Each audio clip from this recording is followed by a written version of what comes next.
নমস্কার বন্ধুরা, welcome to everyone. বন্ধুরা, আজকে আমরা ছোট ছোট বাক্য ব্যবহার করে ইংরেজি বলা শুরু করব।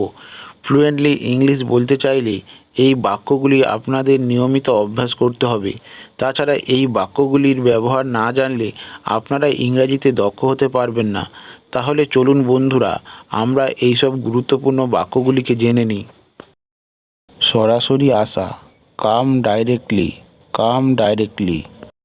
ডান দিক নেওয়া, টেক রাইট, টেক রাইট। বাড়ি পৌঁছানো, রিচ হাউস, রিচ হাউস। রং দিয়ে কারুকার্য করা, covered with paint, covered with paint. তালিকাভুক্ত করা, make a list, make a list. দেখতে চাওয়া, want to see, want to see. জানতে পারা, come to know, come to know. ছবি দেখা, see the pictures, see the pictures. গান শোনা, listen to songs, listen to songs. মুখোশ পরা, ওয়ারিং মাস্ক, ওয়ারিং মাস্ক। একসঙ্গে গান করা, সিং টুগেদার, সিং টুগেদার। গল্প লেখা, write a story, write a story.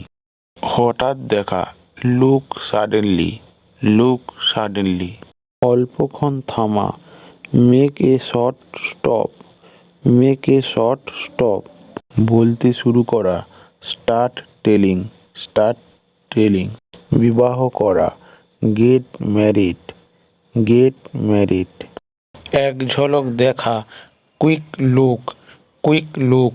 মনে পড়া, come in mind, come in mind. মাথা নাড়ানো, shake head up and down, shake head up and down. নিশ্চিত করা, মেক শিওর, মেক শিওর। নির্ভর করা, রিলিজ আপন, রিলিজ আপন। পুনর্মিলন হওয়া, মিট এগেইন, মিট এগেইন। অতীত ঘটনা প্রত্যক্ষ করা, imagine past moments, imagine past moments. স্মৃতি রোমন্থন করা, রিকালেক্ট মেমোরি, রিকালেক্ট মেমোরি।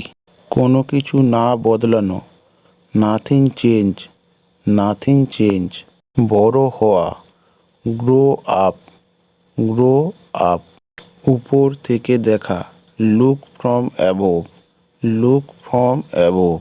ধরার চেষ্টা করা, trying to capture, trying to capture. ফিরে দেখা, লুক ব্যাক, লুক ব্যাক।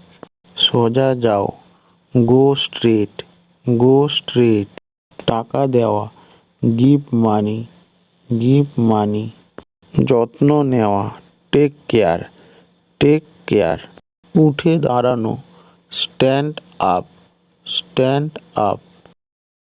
লক্ষ্য করা, টেক অ্যাকাউন্ট, টেক অ্যাকাউন্ট। বুদ্ধি দেওয়া, গিভ আইডিয়া, গিভ আইডিয়া।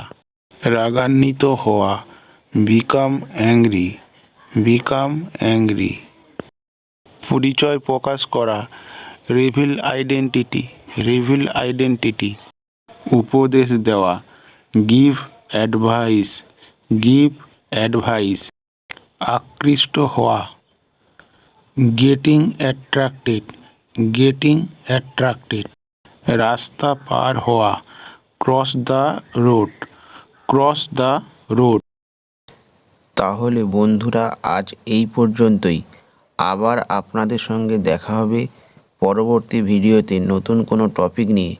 ততদিনে আপনারা সুস্থ থাকুন, ভালো থাকুন আর নিয়মিত ইংলিশ প্র্যাকটিস করতে থাকুন। বন্ধুরা, ইংলিশের রুলস সহ এরকম আকর্ষণীয় ভিডিও পেতে আজই আমার চ্যানেলটিকে সাবস্ক্রাইব করুন।